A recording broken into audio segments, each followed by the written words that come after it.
So hello guys, welcome back again in my YouTube channel study and blogs. और आज मैं यहाँ पर अपना सर्कल का चैप्टर स्टार्ट कर रहा हूँ जो कि हमारा क्लास 9 का है सर्कल का, और काफ़ी कुछ लिखवा चुका था तो स्टूडेंट्स ने बोला चलो इसको रिकॉर्ड भी कर लिया जाए ताकि अगर कोई सी प्रॉब्लम्स वगैरह हो तो ये दोबारा से लेक्चर्स को देख सकें।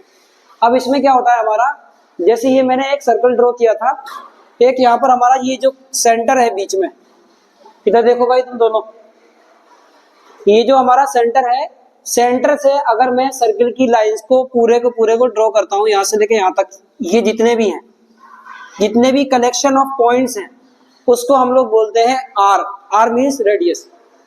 अब यहाँ पे कुछ डेफिनेशन भी दे रखी है मैंने, जरा ध्यान दो। Collection of all points which are at fixed distance from the fixed point. एक ये हमारा यहाँ पर पॉइंट है, एक यहाँ पर कलेक्शन ऑफ ऑल पॉइंट्स हो रहे हैं सारे, है ना, उसको हम बोलते हैं रेडियस। अब इसको तो मैंने बता दिया रेडियस के बारे में। अब मैं बात करता हूँ हमारा एक कोड के बारे में। अब ये जो हमारा एक सेंटर है, सेंटर के जस्ट अपोजिट साइड में अगर आप लोग ये एक लाइन ड्रॉ कर रहे हो, अब दोनों पॉइंट्स यहाँ पर जो है ज्वाइन हो रहे हैं, जिसका नाम मैंने दे दिया है ए बी, तो इसको हम बोलते हैं कोड। इसी तरीके से अगर और दूसरे उसकी बात करता हूँ, जैसे मान लो एक यहाँ पर भी ये मैंने दूसरा सर्कल ड्रॉ करा और एक ये हमारा यहाँ पर एक सेंटर है। अब सेंटर के जस्ट अपोजिट साइड वाला जो है, तो उधर क्या देख रहे हो, इधर साइड देखना है, तो सर्कल के जस्ट अपोजिट साइड वाला जो है ए बी, जिसका नाम दिया है, इसको भी मैं क्या बोलूंगा, कोड बोलूंगा। अब ये भी एक सर्कल है, सर्कल के अपोजिट साइड ए बी जो है लाइन ड्रॉ करी है, जो सर्कल के दो पॉइंट्स को मीट कर रही है, उसको भी मैं क्या बोलूंगा, ए बी बोलूंगा, मतलब कोड बोलूंगा।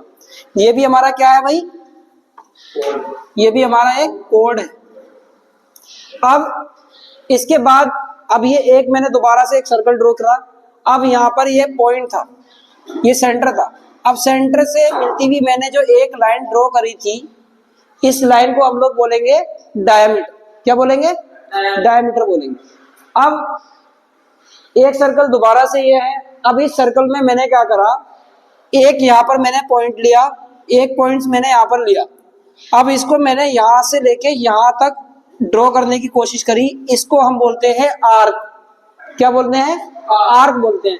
आप लोगों ने ज्योमेट्री भी की होगी, ज्योमेट्री में मोस्टली हम क्या करते थे, एक इस तरीके से कंपास लेते थे और इस तरीके से आर्क लगाते थे, इस तरीके से। तो वो भी यहाँ पर इसी टाइप का हमारा ये आर्क है। तो बस फर्क इतना है, इस वाले आर्क को, ये छोटा वाला जो आर्क है हमने इसको बोला है माइनर आर्क, और ये जो बड़ा वाला जो आर्क है, ये बड़ा वाला जो आर्क है, इसको क्या बोला है हमने, मेजर आर्क बोला। ये वाला हमारा जो था मेजर आर्क था। अब हमने क्या करा, दोबारा से एक सर्कल ड्रॉ करा। इस सर्कल में मैंने एक डायमीटर से एक लाइन ड्रॉ कर दी, पॉइंट को मीट करते हुए एक लाइन ड्रॉ करी। अब यहां से लेके यहां तक ये भी आर्क होगा और ये वाला पोर्शन ये भी आर्क होगा, लेकिन एज अ डायमीटर अगर दोनों साइड की बात करता हूं तो ये हमारे दोनों जो है इक्वल आर्क होंगे। ठीक है। अब दूसरी बात करता हूं मैं, यहाँ पर भी आप लोग देखो कि ये जो हमारा है ये एक डायमीटर है। अब डायमीटर का ये वाला पार्ट पूरा और एक इधर वाला पार्ट, समझ रहे हो, एक ये वाला पार्ट और एक ये वाला पार्ट। अब इसको हमने नाम दिया है सेगमेंट का, अंदर वाले पार्ट का नाम दिया है, ये जो अंदर वाला जो पार्ट है पूरा, इसको हमने क्या बोला है, सेगमेंट बोला है। और ये जो सिर्फ और सिर्फ बाहर की जो आर्क जो था, जो लाइन था, इसको हमने क्या बोला था, आर्क बोला था। लेकिन ये डायमीटर क्या करता है, हमारा डायमीटर जो होता है पूरे सर्कल को इक्वल पार्ट्स में डिवाइड कर देता है, जिसकी वजह से हमने इसका नाम दिया है इक्वल सेगमेंट। ठीक है ना। अब इसी तरीके से एक यहाँ पर हमारा सेंटर था, हमने क्या करा, एक सेंटर से ऊपर जो लाइन ड्रॉ करी, इसको हम कोड बोलते हैं। लेकिन अब यहाँ पर ये वाला जो पार्ट है, इधर वाला जो पार्ट है हमारा, इसको हम बोलते हैं माइनर सेगमेंट, और ये बड़ा वाला जो पोर्शन बचा हुआ है इसको बोलेंगे मेजर सेगमेंट। इसके बाद अब कोई सा बचा है, हाँ, एक मैंने पिज्जा स्लाइस का एग्जांपल दिया। जैसे सपोज ये वाला पूरा पिज्जा है, अब मैंने क्या करा, इसमें से एक स्लाइस निकाल ली, उस स्लाइस को हमने नाम दिया है माइनर सेक्टर। ये छोटा वाला माइनर होता है, ये स्लाइस, इतनी स्लाइस को हमने सेक्टर नाम दिया, तो ये माइनर सेक्टर हो गया। और बड़ा वाला जो पोर्शन है हमारा, उसको क्या बोलेंगे, मेजर सेक्टर। और इसके बाद अब मैं थ्योरम वगैरह है उसको करवाऊंगा। तो फ्रेंड्स अब हम स्टार्ट करते हैं सर्कल की स्टार्टिंग की जो थ्योरम थी हमारी उसको मैं समझाने की कोशिश करता हूं। इधर ध्यान दो तुम लोग। देखो, एक ये हमारी थ्योरम 1 है और ये हमारी जो दूसरी थ्योरम है ये हमारी सेकंड थ्योरम है। मोस्टली सिमिलर थ्योरम है, बस थोड़ा बहुत इसके अंदर डिफरेंस। जैसे पहला हमारा था इक्वल कोड of a circle subtends equal angle at the centre. तो जैसे मान लो ये हमारा एक सर्कल दे रखा है, इसमें एक ए बी कोड ये वाली दे रखी है और एक ये वाली सी डी कोड दे रखी है। तो ये क्वेश्चन में जो दे रखा है हमारा, ये क्वेश्चन में, अरे बाहर निकाल दूंगा अभी, मैं बता रहा हूँ। तो ये सर्कल में हमारा ये जो क्वेश्चन में दे रखा है हमारा, जैसे मान लो ये ए बी है और ये एक सी डी है। तो ये क्वेश्चन में ऑलरेडी गिवन दे रखा है कि ये दोनों इक्वल कोड है, ठीक है। ए बी जो है हमारा सी डी के इक्वल है, क्वेश्चन में गिवन दे रखा है। और हमें प्रूफ क्या करना है, जैसे मान लो इक्वल कोड of a circle subtends equal angle at the centre. अब इसमें हमें प्रूफ करना है, अगर मैं इस इक्वल कोड को यहां तक सबटेंड करता हूं इस सेंटर तक, तो ये वाले जो यहाँ पर जो एंगल बन रहा है, ये वाला जो एंगल बन रहा है, ये वाला एंगल इसके इक्वल होगा। हमें ये प्रूफ करना है। तो हम इसमें स्टार्ट करते हैं। हमें सबसे पहले गिवन क्या दे रखा है, जैसे कि आपको क्वेश्चन में देखने को मिल जाएगा कि जो हमारा ए बी जो है सी डी के इक्वल है। इस क्वेश्चन में जो ए बी कोड है हमारा वो सी डी के इक्वल है। दूसरा हमें प्रूफ क्या करना है, एंगल ए ओ बी, यहां से अगर मैं स्टार्ट करता हूं ए ओ बी, ये वाला एंगल जो है किसके इक्वल होगा, सी ओ डी के, एंगल सी ओ डी। ये हम लोगों को प्रूफ करना है, सिंपल। और एक चीज याद रखना, आप लोगों को ये भी नहीं पता होता है, ये जो है एंगल का साइन होता है। इसको ये साइन कौन सा होता है, एंगल का साइन होता है। और एक चीज और ध्यान रखना, हमेशा एंगल वही बनेगा जो बीच में होता है, ठीक है ना। ये जो ओ है, मान लो ए ओ बी, तो मतलब इस एंगल की बात कर रहे हैं। अगर मैं कह देता हूं हमारा ओ बी ए, अगर मैं कह देता हूं ओ बी ए, तो मतलब इस वाले एंगल की बात करेंगे। ये चीज ध्यान रख लेना, ठीक है। अब मैं क्वेश्चन को स्टार्ट करता हूं। हमने क्या करा, एक ट्राइंगल हमारे पास ये है और एक ट्राइंगल हमारे पास ये है। दो ट्राइंगल इसके अंदर है, हम दोनों ट्राइंगल को लेना है। तो हमने पहले ट्राइंगल को ले लिया, triangle O A B, O A B. एक ट्राइंगल हमने ये ले लिया, एक दूसरा ट्राइंगल लेंगे O C D, O C D. एक ट्राइंगल हमने ये ले लिया। अब हमें इस ट्राइंगल, दोनों ट्राइंगल को कॉन्ग्रुएंट जो है प्रूफ करना है। तो हमें तीन चीजें इसके लिए चाहिए, तीन चीजें चाहिए। पहला तो हमारा क्वेश्चन में दे रखा है कि इस ट्राइंगल में, उस ट्राइंगल में ए बी जो है सी डी के बराबर है। मतलब ये वाली जो ए बी है, जो ए बी कोड है वो सी डी के बराबर है, ये ऑलरेडी क्वेश्चन में दे रखा है। दूसरा, हमारा जो ये रेडियस है ओ से लेकर ए तक, ओ से लेकर सी तक, ये जो दोनों रेडियस है ये भी इक्वल होंगी। और ये ओ बी से लेके ओ डी, ओ बी और एक हमारा ओ डी, तो ये भी तो हमारी रेडियस है। ये दोनों रेडियस है, ये भी रेडियस है, तो चार रेडियस है इसके अंदर। तो ओ ए जो है ओ सी के और ओ बी जो है ओ डी के, दोनों ही हमारी रेडियस है। तो हम लोगों को तीन चीजें पता चल गई। अब तीन चीजें पता चलने से side side side by side side side, देखो कैसे। जैसे मान लो यहां से स्टार्ट कर रहे हैं ए बी, ए बी हमारी एक साइड है। उसके बाद ओ ए, ओ से लेकर ओ तक ये भी हमारी साइड है। फिर बोल रहा है ओ बी, एक ये भी हमारी एक साइड है। तो बाय साइड साइड साइड, ये जो हमारा ट्राइंगल है ओ ए बी और ट्राइंगल ओ सी डी, ये दोनों ट्राइंगल है हो गए हमारे कॉन्ग्रुएंट। हमने प्रूव कर दिया कि ये जो है हमारे दोनों ट्राइंगल कॉन्ग्रुएंट हो गए। अब ये चीज ध्यान रखना, अगर इज इक्वल्स टू के साइन के ऊपर इस तरीके से हम जो लगाते हैं, इस तरीके का जो साइन होता है उसको हम लोग बोलते हैं कॉन्ग्रुएंट। अब हमने ये दोनों ट्राइंगल जो है कॉन्ग्रुएंट प्रूफ कर दिए। तुम लोग बहुत शोर कर रहे हो। अब मैंने ये दोनों ट्राइंगल जो है कॉन्ग्रुएंट प्रूफ कर दिए। अब बाय सीपीसीटी के थ्रू, बाय सीपीसीटी के थ्रू अब हम कह सकते हैं कि ये वाला जो एंगल है, ये वाला जो एंगल है हमारा इस वाले एंगल के इक्वल होगा। Angle A O B is equal to the angle C O D. अब हमारा ये जो है हेंस प्रूव्ड हो जाएगा। सेम इसी तरीके से दूसरा क्वेश्चन भी हमारा सेम है, इसी तरीके से हमारा जो दूसरा क्वेश्चन है वो भी सेम है, बस थोड़ा सा उसके अंदर डिफरेंस है। जैसे पहले वाले क्वेश्चन में ये वाली कोड जो है इस वाली कोड के इक्वल दे रखी थी, ए बी जो है सी डी के इक्वल दे रखी थी। अब हमें प्रूव करना था ये वाला एंगल जो है इसके एंगल के इक्वल होगा, जो हमने प्रूव कर दिया। लेकिन अब थोड़ा सा क्वेश्चन में चेंज हुआ।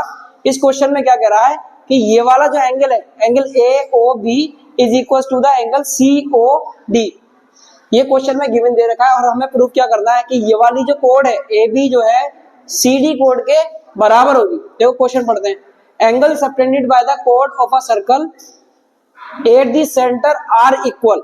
अब इन्होंने बोला है कि ये वाला जो एंगल सबटेंडेड बाय द कोड, इस कोड से जो एंगल सबटेंड कर रहे हैं तो ये इक्वल होगा, then the chords are equal, जिसकी वजह से कोड्स हमें वो भी इक्वल है, हमें ये प्रूव करना है।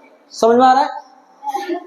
अब हमने क्या करा, गिवन क्या दे रखा था क्वेश्चन में ही कि ये एंगल ओ और एंगल ओ ये वाला भी, ये दोनों एंगल जो है ए ओ बी और एंगल सी ओ डी, ये दोनों जो है गिवन दे रखा है क्वेश्चन में ही कि ये दोनों इक्वल है। अब हमें प्रूफ क्या करना है, A B is equal to the C D, कि ये वाली जो कोड है, ये ए बी जो कोड है हमारी वो सी डी कोड के इक्वल होगी, हमें ये प्रूफ करना है। फिर हमें दोबारा से सेम वैसे ही हमें दो ट्राइंगल लेने पड़ेंगे। इसमें हमने एक ट्राइंगल लिया ओ ए बी और ओ सी डी, दो ट्राइंगल ले लिए। अब दोनों ट्राइंगल में देखो क्या करेंगे, ओ ए बराबर ओ सी के। अब ये वाली जो ओ ए साइड है, ओ ए जो साइड है ओ सी के बराबर होगी, क्योंकि ये हमारी दोनों क्या है, रेडियस है, दोनों क्या है हमारी रेडियस है। दूसरा angle A O B is equal to the angle C O D, ये हमारा ऑलरेडी गिवन दे रखा है गिवन कि angle A O B angle C O D के इक्वल है, ये ऑलरेडी हमारा गिवन दे रखा है।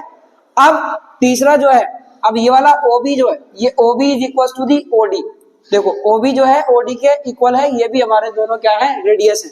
अब हमने इन दोनों ट्राइंगल में, एक ये वाले ट्राइंगल में एक ये वाले ट्राइंगल में, तीन चीजें हमने प्रूव कर दी हैं, जिससे हमारा साइड एंगल साइड लग रहा है। साइड एंगल साइड कैसे लगेगा, पहले देखो हमारा क्या है, ओ ए है, ओ से लेकर ओ तक ये वाली हमारी ए क्या है, साइड है, इसको साइड ही बोलेंगे। फिर उसके बाद angle A O B is equal to the angle C O D, A O B. अब ये वाला जो होगा हमारा एंगल होगा, तो पहले तो हमारा साइड आया था, फिर उसके बाद एंगल आया है। अब ओ बी क्या है हमारा, ओ बी भी देख लो, ओ बी भी हमारी क्या है, एक तरीके से ये भी साइड है। तो अब हम कह सकते हैं बाय साइड एंगल साइड, ये जो ट्राइंगल ओ ए बी है is congruent to the triangle O C D. अब बाय सीपीसीटी के थ्रू अगर मैं इसको सॉल्व करने की कोशिश करूंगा, बाय सीपीसीटी रूल लगा के, अब हमारी जो है ए बी कोड जो है सी डी कोड के इक्वल हो जाएगी। ये वाली जो ए बी कोड है सी डी कोड के इक्वल हो जाएगी, इसको हम कह सकते हैं हेंस प्रूव। समझ में आया? या एक बार क्विक रिवीजन बताऊं, पक्का क्लियर हो गया? ठीक, तो हमारी दो थ्योरम हो चुकी हैं, ये हमारी थर्ड थ्योरम है। इसमें हमारा एक क्वेश्चन था, perpendicular from the centre to the कोड, इस सेंटर से टू द कोड तक जो परपेंडिकुलर लाइन आ रही है, perpendicular from the centre to the कोड, परपेंडिकुलर फ्रॉम द सेंटर, ये वाला हमारा एक सेंटर है, और इस कोड तक ये ए बी जो है हमारी ये कोड है, जो मैंने पहले भी बताया था। तो perpendicular from the centre to the code bisect the code, ये जो है कोड को बाइसेक्ट करेगी। जैसे मान लो ए बी जो है, अब जो भी हम परपेंडिकुलर लाइन ड्रॉ कर रहे हैं तो ये ए पी जो है पी बी के बराबर होनी चाहिए, ये हमें प्रूव करना है। क्या प्रूव करना है हमें, कि ये वाली जो कोड है परपेंडिकुलर लाइन की वजह से ये आपस में बाइसेक्ट ईच अदर हो जाएंगे।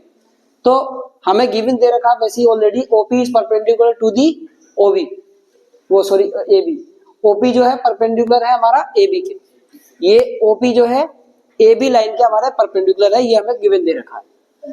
अब टू प्रूफ क्या करना है, एपी जो है हमारा पीबी के बराबर है, ये हमें प्रूफ करना है। मतलब ये वाली जो साइड है ए से लेके पी तक, ये वाली जो साइड है पीबी के बराबर है, ये हमें प्रूफ करना है। अब उसके लिए क्या करना था, अब ये जो है मैंने पहले ये क्वेश्चन में नहीं था, ठीक है ना, ये पहले क्वेश्चन में नहीं था, तो हमें उसके लिए कंस्ट्रक्शन करना पड़ता है। कंस्ट्रक्शन में क्या करेंगे, ये वाली जो है O A, join O A and O B, O से ए तक इसको ज्वाइन करना है और ओ से ले तक बी तक इसको ज्वाइन करना है। इधर ये मैंने कंस्ट्रक्शन कर दिया। कंस्ट्रक्शन करने के बाद क्या करेंगे हम, अब हमें प्रूव करना है, दो ट्राइंगल हमारे पास आ गए हैं। एक ट्राइंगल हमें लेना है ओ पी ए और दूसरा ट्राइंगल लेना है ओ पी बी। दो ट्राइंगल हम लोगों ने ले लेते। अब हमने दो ट्राइंगल ले लिए। अब इस दो ट्राइंगल में हमें तीन चीज ऐसी चाहिए ताकि हम इसको कॉन्ग्रुएंट प्रूफ कर सकें। तो तीन चीजें क्या क्या मिल रही है हम लोगों को। पहला तो यही मिल गया एंगल ओ पी ए, जो हमारा ओ पी ए ये देखो 90 डिग्री का एंगल है। अब दूसरा एंगल है ओ पी बी, ये भी 90 डिग्री का एंगल है। अब हमने दोनों जो है इसको इक्वल कर दिया है, बोथ 90 डिग्री एंगल, ठीक है। अब दूसरा हमारा क्या रहा है, O A is equal to the O B. ये जो है ओ से ले तक ए तक, ओ ए ये हमारी क्या थी, रेडियस थी। अब ये वाली रेडियस जो है ओ बी के रेडियस के बराबर होगी। इतनी चीजें मिल गई। अब क्या होगा हमारा, ये ओपी और ओपी। आप देखो ये हमारे पास दो ट्राइंगल थे, दोनों ही ट्राइंगल में ये ओपी और ये वाला ओपी दोनों कॉमन है, हमने ये भी लिख दिया कॉमन है, ठीक है ना। अब एक चीज का ध्यान रखना जो कि इंपॉर्टेंट है, by R H S. R H S क्या होता है, आर एच एस हमारा राइट एंगल हाइपोटेनस और ये साइड, इसके थ्रू क्या होगा हमारा triangle OPA is congruent to the triangle OPB. अब मैं आर एच एस समझा देता हूं आप लोगों को। जैसे मान लो ये आपका ये एक ट्राइंगल है ओपीए, ये हमारा ट्राइंगल है, तो ये राइट एंगल आ गया है ना। अब राइट एंगल के जस्ट अपोजिट वाला, राइट एंगल के जस्ट अपोजिट वाला होता है वो हमारा होता है हाइपोटेनस। क्या होता है, हाइपोटेनस। समझ में आया। तो हमारा राइट एंगल हो गया एक ओपी है और ओ ए क्या हो गया हमारा, हाइपोटेनस हो गया। अब हमारा बचा ओपी। अब ये वाली साइड बची, साइड ही तो है ना, तो उससे हमारी साइड आ जाएगी। तो हमने प्रूव कर दिया कि ट्राइंगल ओपीए जो है हमारा ट्राइंगल ओपीबी के कॉन्ग्रुएंट हो गया। अब हम एक सिंपल सी एक गन यूज करेंगे बाय सीपीसीटी। ये हमारा बहुत इंपॉर्टेंट चीज है। जब हमने इन दोनों ट्राइंगल को कॉन्ग्रुएंट प्रूफ कर दिया, कॉन्ग्रुएंट प्रूफ करने के बाद बाय सीपीसीटी के थ्रू क्या होगा हमारा, एपी जो होगा हमारा पीबी के इक्वल आ जाएगा। हमें यही प्रूफ करना था।